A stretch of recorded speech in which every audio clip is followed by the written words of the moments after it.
सावन सोमारी तब से भइल बिया भौजी पुजारी।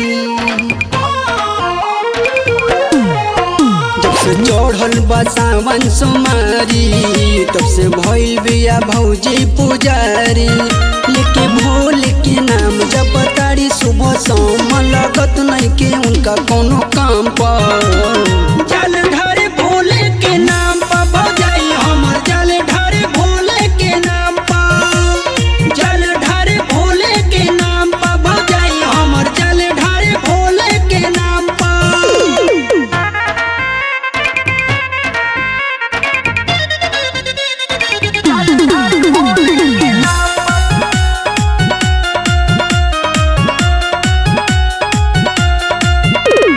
चढ़ल बा सावन महीना ये पावन त लहसुन पियाज भौजी छोड़ले बड़ी।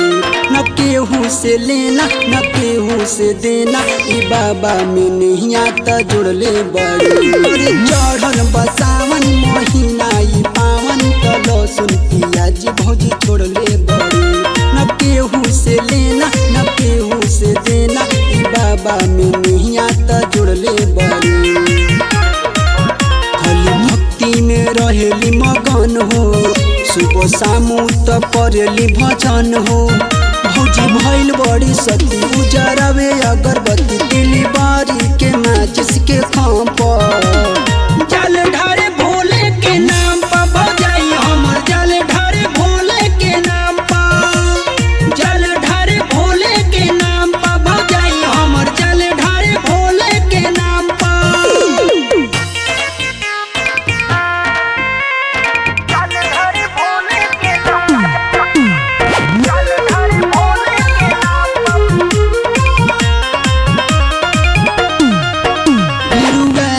साड़ी पहिले ले बाड़ी पूजा तारी देव घर नगरियानु हो। अभी खड़े खड़े संगे जात बाड़े सिंगरी रके सांवरियानु हो।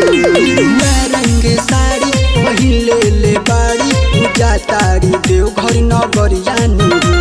अभी खड़े खड़े संगे जात बाड़े सिंगरी रके सांवरियानु हो। रात करे बाबा के पूजा उनके लौके नहीं कम कोनो दूजा। लेके भंगिया धतूर आज जइहे जरूर भौजी जातारी बाबा के धाम पर।